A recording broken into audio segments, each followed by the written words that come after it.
Good afternoon and welcome back to another edition of the Lynn Lowdown. I'm Danny Vittori, and today we have on the president and founder of North Shore Juneteenth Association, Nicole McClain. Thanks for coming on. Hello, thanks for having me.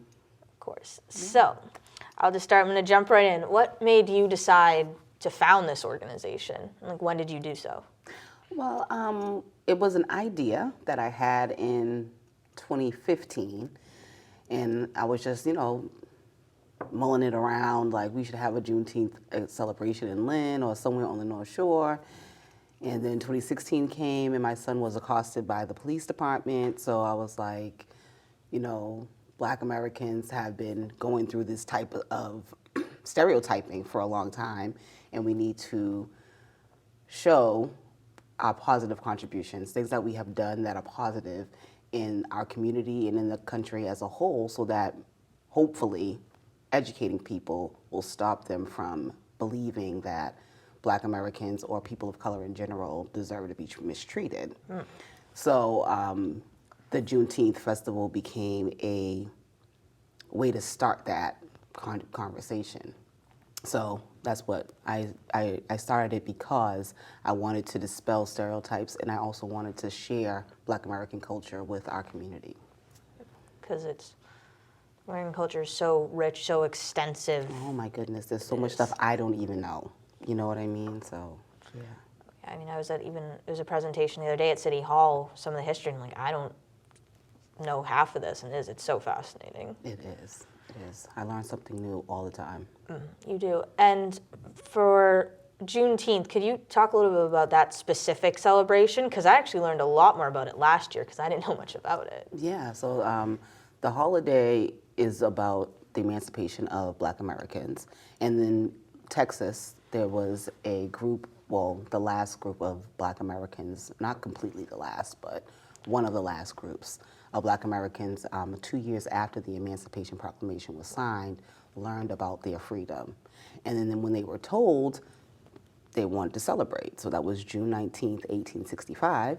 So they wanted to celebrate, they were happy, they were excited, but they were still met with some resistance, of course, from people that wanted to continue white supremacy and slavery and all that.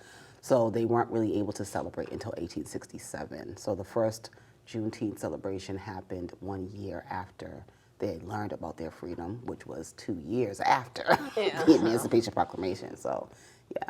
And surprisingly, there were 250,000 enslaved Black Americans in Galveston, Texas at that time, because they were, enslavers were bringing their enslaved people to that area because, they were trying to escape the Union Army.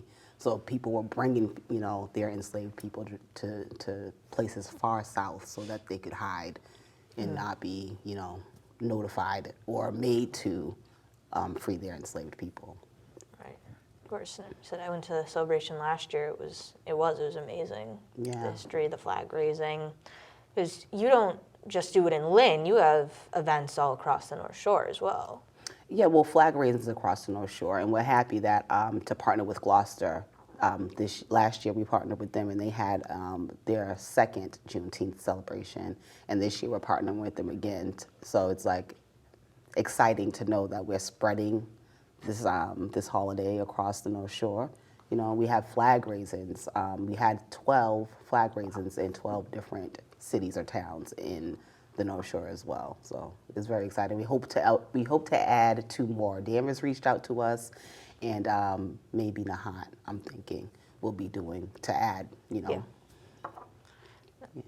And that's fantastic. In addition to that, you do so many events. You're just everywhere. Right. In addition, that's true. In addition to all the craziness of June, we do things probably like once a month at this point. And that's exciting too, because the North Shore Juneteenth Association began as Lynn Juneteenth Committee, because that's all we were going to do was just have celebrations in Lynn. And then when that situation happened with my son, it was like more of a wider mission. So it's exciting to see it actually becoming so big, so much bigger than what we originally thought it would be. And it's incredibly popular, incredibly beneficial. And you just did a Black Excellence display in City Hall too, as well. Yeah, I love highlighting the local Black Americans that we have here as a part of the, Black History Month celebration, because I feel like we're standing on the shoulders of all those people that, dreamed of being what we're being right now. Like sitting here across from you, that's something that an enslaved Black American wouldn't have been able to do before. So it's like all the things that they fought for, we're able to benefit from today. So, celebrating people like Donika Thurston or, Ina Howard Hogan and, people that are just doing great things in their communities is important so that we can all see that. I mean, I had one of the local Black Excellence recognized, I believe it was Ronette.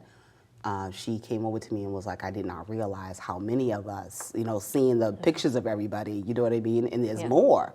Oh. There's so many more, like it's unbelievable. So I feel like that brings a sense of pride. Yeah. No, it definitely does. And in some of the upcoming months, what are some other events that you have? Like you do a 5K, Hats and Heels one. Hats and Heels Tea. We have the Hats and Heels Tea coming up on May 13th, and that's going to be in Salem this year. We usually have it in the Lynn Museum, but it was already taken, so we're going to be doing it at the Hawthorne Hotel this year. We have an amazing keynote speaker, former Mayor of Boston, Kim Janey, is going to be speaking at that event. So come out, May 13th. The tickets are almost ready. They're not on sale yet, but they will be soon. I'll let everybody know. So that's going to be happening in Salem. And then we have this weekend, the Family Friendly Paint event happen at Galleries at Lynn Arts on 25 Exchange Street. And people are going to come out and paint the Juneteenth flag and learn more about the symbolism behind the flag, the holiday, and also be introduced to a little-known Black American artist and have some lunch. And that's a free event, but registration is required for that one, but it's free. Yeah. Free events are always good. Yeah, and free food, right? You don't got to pay for lunch. Come and paint, learn some Black history. I will never complain about free food. I do. I love learning about the history. Being a history minor in college, I love it. Really? I was. Okay. I was one of the rare people. Everyone looked at me like, "Wait, you were a history minor?" I'm like, "Yes, I know." Right. But I do. It's so fascinating. That's awesome. So talking about becoming a member of Juneteenth Association, I saw a little bit on your website, but would you be able to give a little more detail on it? Yeah, we are always looking for members. So there's annual membership, which is only $18.65, and then we have our sustaining membership, which is $186.50, and then we have corporate membership, which is $1,865, and that's usually like businesses. We're looking for banks. ECCF right now is one of our corporate members. So if you become a member, you get our newsletter every month. You're also offered opportunities to volunteer with the organization. You get also a little bit of a preview of our events before everybody else gets them. So that's also something that our annual members are able to take advantage of.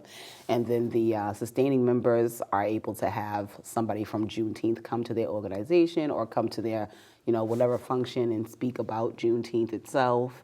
And they also are offered some freebies as well. They're all listed on the website.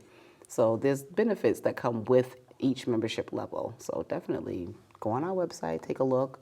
Become a member. That helps us sustain our mission and continue to do all the things that we do in the community. And it's beneficial for both parties, like you said. Right. They get the opportunities to volunteer. Mm-hmm. They get exposure, but then you also do as well, because you can go to their events, talk about Juneteenth. So it's very absolutely. It's very I guess a symbiotic relationship, I guess you could say. That's the word. It wasn't coming to me.